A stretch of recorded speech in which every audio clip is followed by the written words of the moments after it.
Breaking news here in the CBS Sports HQ. They've gone final in Las Vegas, NBA Summer League, and the number one overall pick, Victor Wembanyama, with his second Summer League game, scores 27 points, 12 rebounds, and 3 blocks, and a loss to the Blazers 85-80. The Spurs go down, so they're now 1-1 in Summer League, but a heck of a lot better performance here from Wemby. The 7'4" Frenchman had 9 points in the first game on Friday night, comes back Sunday night, big performance, 27 points, more than triples his output in the game, and has a great performance for the San Antonio Spurs.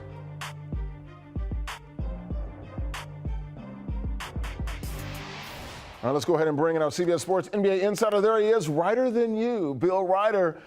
So, Bill, we saw Victor Wembanyama, Wemby, and Wemby Mania just taking over on Friday night. Sold-out arena, tickets going for north of $1,200 to come see him play. Just the second sellout for an NBA Summer League game, the last one since Zion Williams back in 2019. But Victor Wembanyama, 27 points. What did you make of his performance here Sunday night against the Rockets? A lot better than what we saw on Friday, Bill.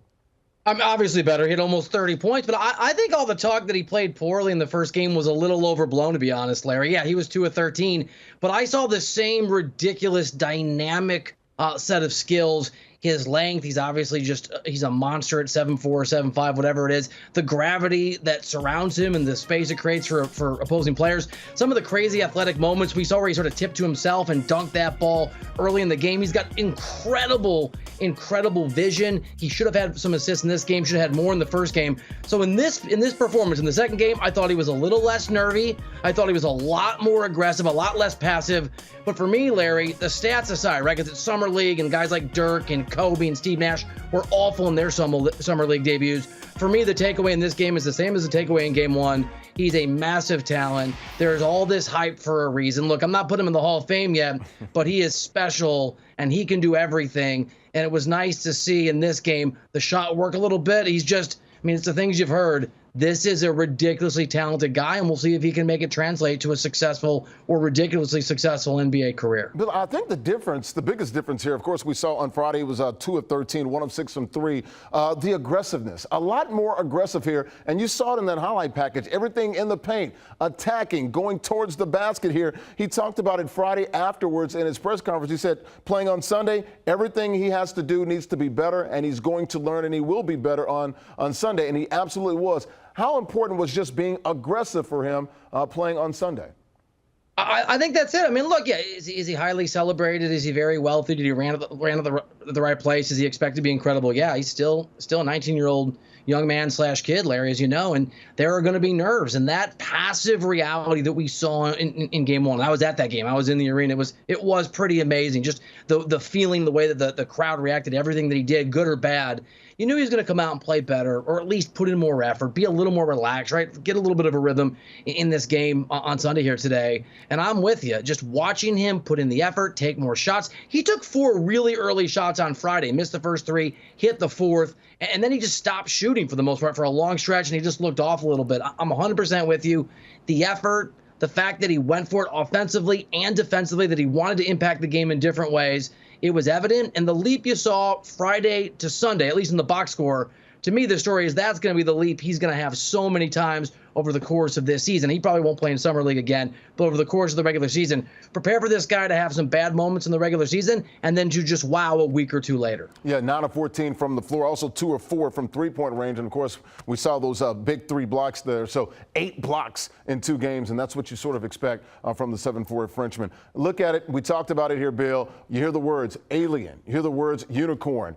How much hype is there compared to LeBron, a Zion, and a Melo? And, Bill, I want to get your thoughts on this. Should he just sit out the rest of the Summer League? Should you play him here anymore the rest of the Summer League?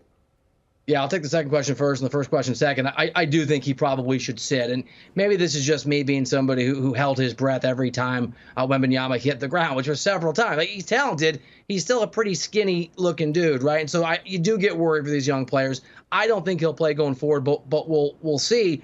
I think in terms of hype that is justified in talent that is possible, and that doesn't mean it'll come to fruition. We hope that it does. I think it's LeBron James is the last player at this level, or maybe Kevin Durant. And for me, Larry, that's just talking to folks around the NBA. Do people like Zion? Absolutely. But you could find, Zion, as an example, you could find GMs and scouts who are worried about his weight, worried about his ability to stay healthy with the size of that frame. I mean, people would have drafted him number 1 overall, but there were some concerns. Not since LeBron James have I heard, in talking to folks around the NBA, this kind of surety, even awe about a young player, about what Wembanyama can do and the expectation that he will do if he's healthy. So I think maybe Durant is the last player at this level of potential. It's untapped, but potential, maybe even a little further back to LeBron James. Yeah, so you're talking about LeBron James in 2003 and Kevin Durant in 2007. That's how far back you got to go back. But when you hear those words like special, unicorn, and alien, that's a lot there. But you know what? The hype is real, Bill, so I'm starting to buy into it. We'll watch as Victor Wembanyama gets ready for the regular season and potentially might not see him for the rest of Summer League. He's our CBS Sports NBA insider, Bill Reiter, Reiter than you. Enjoy the rest of the Summer League, Bill. Love talking to you, buddy. Thank you. And you can look at it. Victor Wembanyama, Wemby Mania, we saw on Friday when he had his Summer League debut, the 9 points there. Didn't shoot the ball particularly well, 2 of 13, 1 of 6 from distance. Did rebound the ball well and had the 5 blocks. And then on Sunday, like I said, he tripled his output from a point standpoint, had almost 30, finished with 27, very efficient from the floor, 9 of 14, hit 50% of his threes there, 2 of 4, rebounded the ball, had the blocks, won game 1, lost game 2, but it's Summer League, no one cares about that. Victor Wembanyama, looking like a unicorn, playing like an alien, playing like potentially the Rookie of the Year. We'll see about that going forward.